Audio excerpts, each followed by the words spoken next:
नमस्कार। YouTube channel पर मैं ज्योत्सना गुप्ता रोशनी आप सभी का बहुत बहुत स्वागत करती हूँ।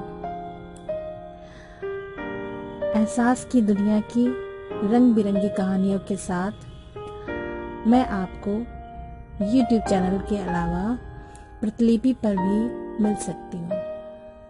अगर आप शेरो शायरी और कविताओं के शौकीन हैं तो आप मुझसे फेसबुक पेज एहसास तेरे मेरे पर भी मिल सकते हैं।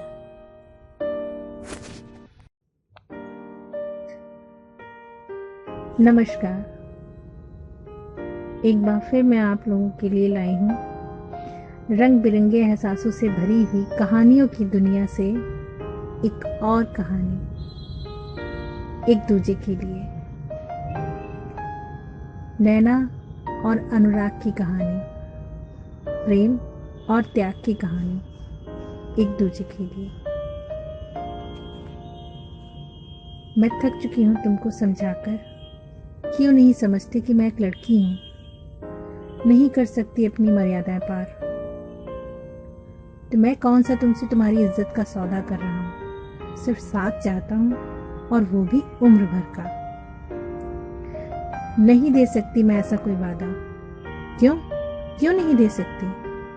मैं देखने में ठीक हूँ, कोई गलत आदत भी नहीं है। माँ पापा, एक भाई, पूरा परिवार है। हमारी भी इज्जत है, अच्छी जॉब है। और फिर तुम्हारी बिरादरी का भी तो हूँ। तब क्यों नहीं दे सकती साथ? बोलो, चुप क्यों हो?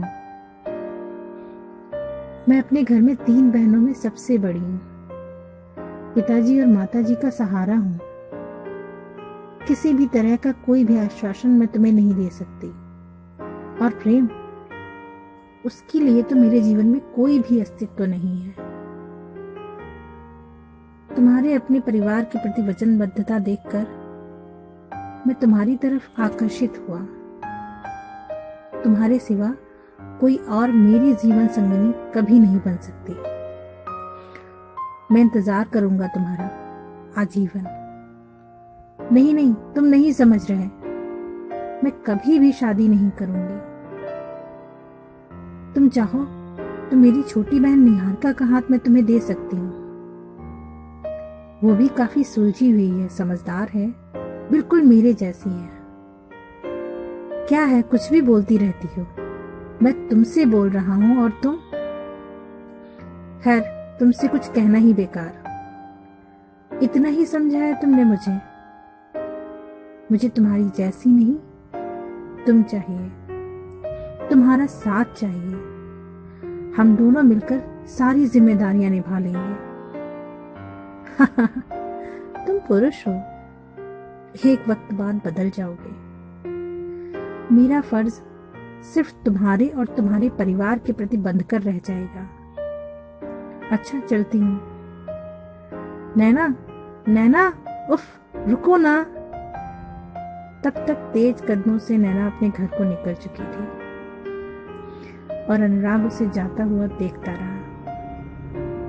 नैना और अनुराग बचपन के दोस्त थे, साथ साथ पढ़ते थे। जब नैना के पापा बंगलौर में नौकरी करते थे, कार्य के दौरान असावधानीवश मशीन गिरने से उनके पैर अशक्त हो गए। कार्य ना कर पाने की स्थिति में वो अपने पुश्तैनी घर वापस लौट आए थे। घर की बागडोर अब नैना संभाल रही थी। पिता के टूटे हुए संबल का एकमात्र सहारा थी।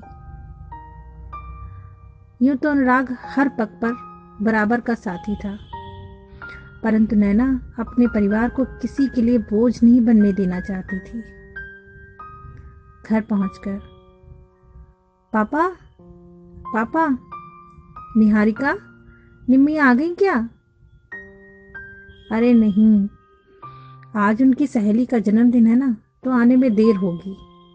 तो क्या मैं ले आऊं जाकर? अंधेरा होने को आया है। अरे रहने दे, थक गई है तू भी। आ बैठ, आ जाएंगी दोनों। कल तेरी बुआ आई थी रिश्ता लेकर। अगर तू राजी हो तो मैं बात करूं उनसे। किसके लिए माँ? निहारिका के लिए? अरे नहीं, तेरे लिए। मेरे लिए क्यों? मेरे जाने के बाद में आप सबको कौन देखेगा? और हाँ, आपको ठीक लगे तो निहारिका के लिए देख लीजिए। वो मुझसे गोरी भी है और सुंदर भी।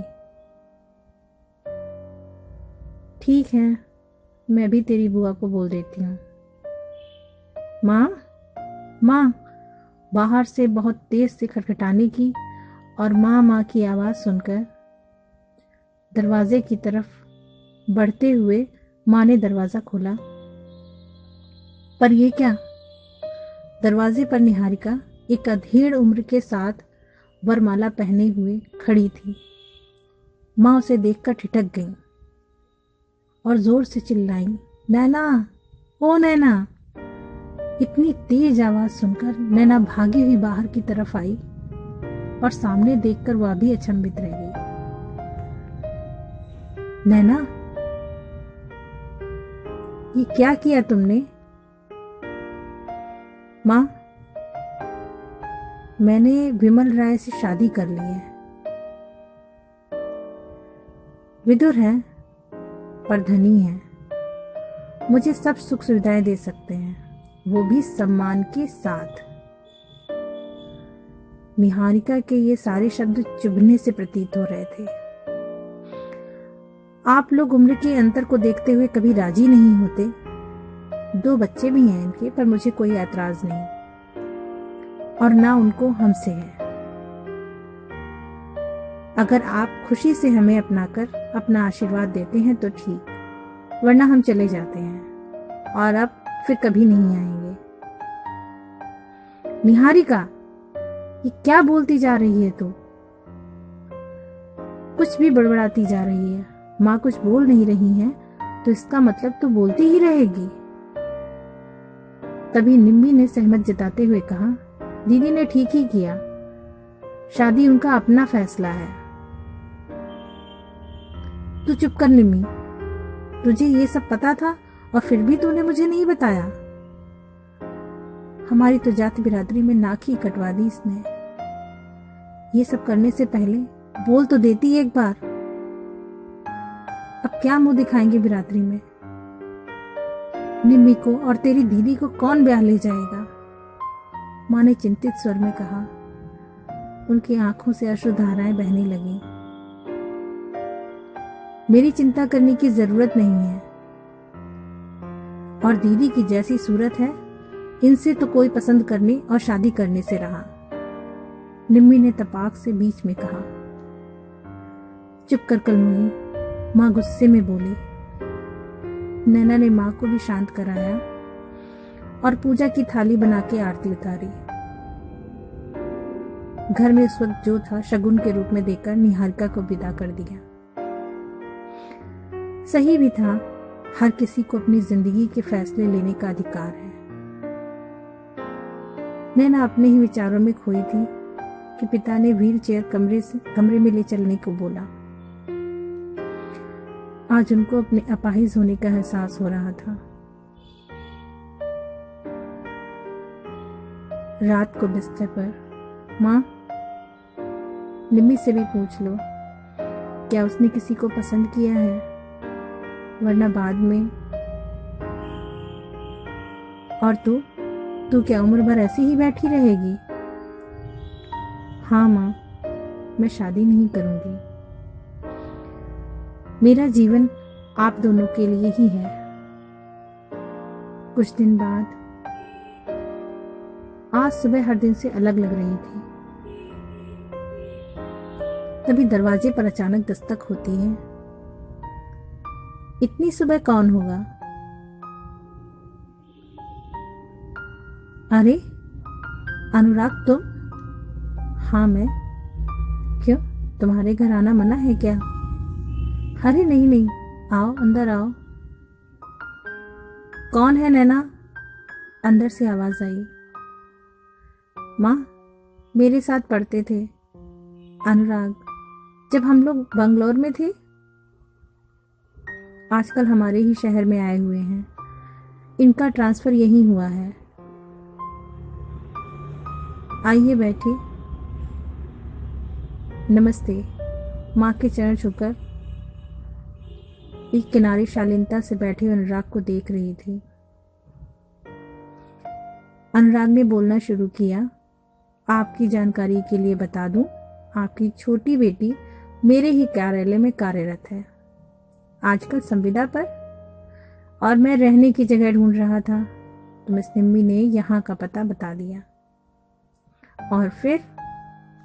ओह अच्छा जी, तो निम्मी की वजह से आए हो? उसी ने बुलाया था। हाँ, ऐसा ही समझ लो। और कौन कौन है घर में? माँ ने जानकारी लेने के उद्देश्य से पूछा।